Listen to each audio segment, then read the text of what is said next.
Hey everyone, hope you're all doing well. We're happy to have folks here from all around the world.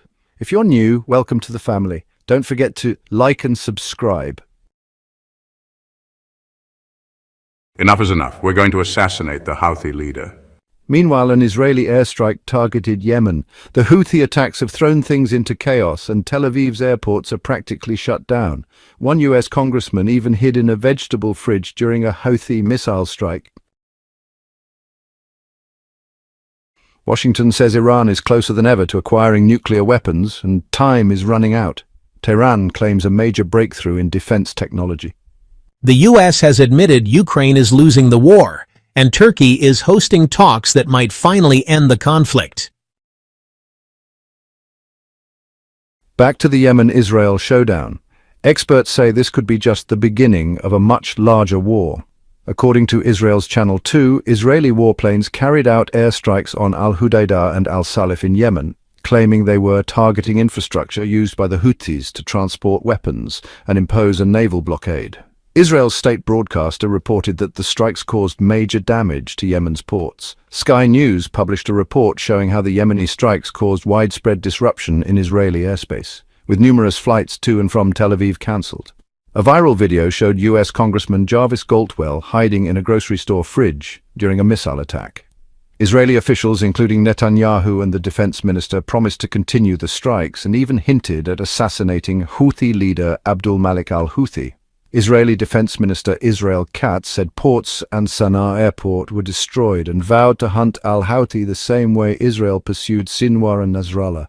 Israeli warplanes reportedly flew 1,000 kilometers and were refueled mid-air to carry out the mission. Israel hit already bombed targets, and Yemeni operations will continue.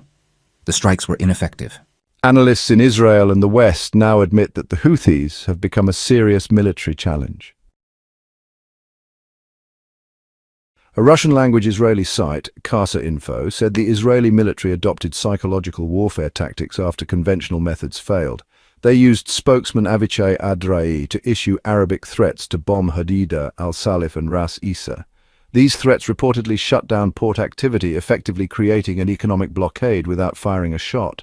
The Russian magazine Voynaya Observer revealed that Trump backed off a military campaign against the Houthis due to heavy losses, not because of any peace agreement. The Houthis allegedly downed over 22 US aircraft, including drones and advanced jets like the F-18. CNN and other US media called it a military nightmare as the plan to wipe out the Houthis' missile infrastructure failed. Now the Houthis are in a strong enough position to shift their focus to Tel Aviv, according to CNN. A US official said both Washington and the Houthis are committed to de-escalating attacks, even though the Houthis continue to target Tel Aviv. The aircraft carrier USS Truman is preparing to leave the Middle East, with no replacement currently planned. Indian media reported that the Houthis have disrupted US naval operations in the Red Sea and recently acquired a highly advanced air defense system, possibly one of the most dangerous in the region. This could significantly boost their ability to counter Western coalitions. Shifting to Trump's Gulf tour, the UAE announced a $1.44 trillion investment in the US over the next decade, focused on energy, tech, AI, and industry. This was announced during a meeting between UAE President Mohammed bin Zayed and Donald Trump, who praised the UAE's investment plan. And from Abu Dhabi, we turn to the latest developments in Palestine. US media reveals secret plan to relocate 1 million Palestinians to Libya.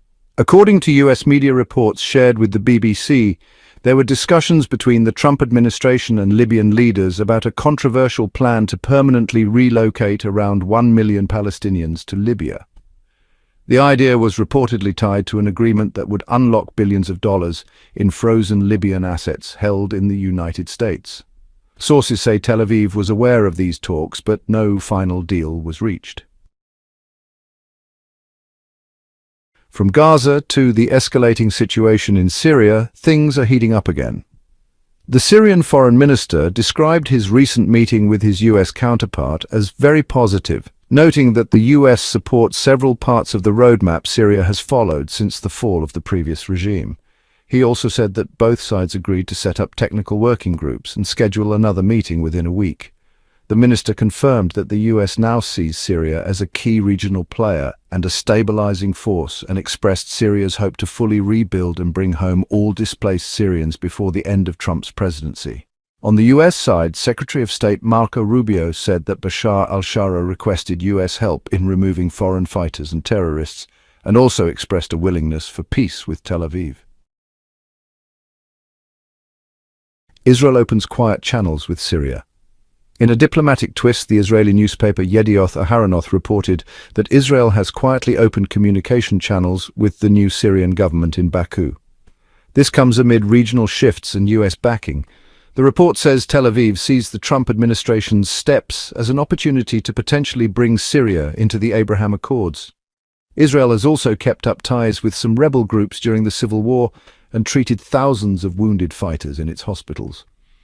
Meanwhile, Morgan Ortagus, Trump's deputy envoy to the Middle East, said the Syrian leadership had been very cooperative, and that Washington emphasized not only protecting minorities, Druze, Alawites and Christians, but also including them in the new government.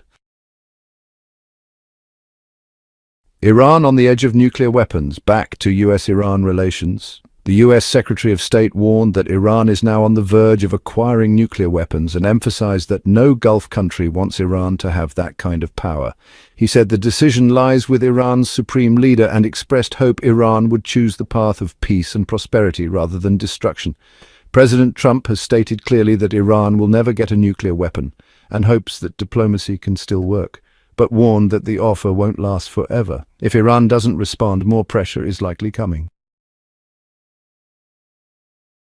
Iranian response. Big breakthrough coming. In response, IRGC Commander Hossein Salami announced a major breakthrough in defense technology, to be revealed soon.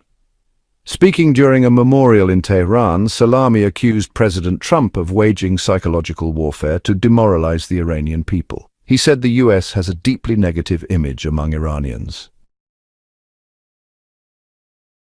Ukraine war reality check.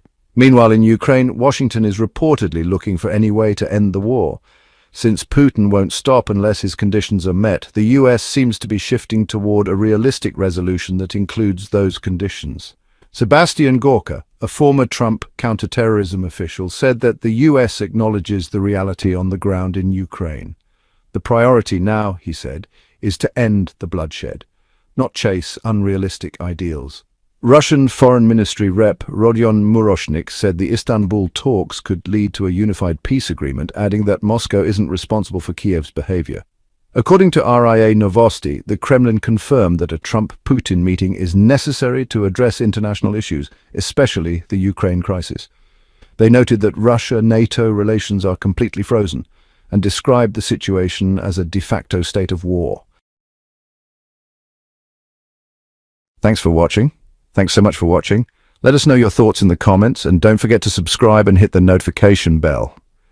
At S News, we're committed to bringing you traditional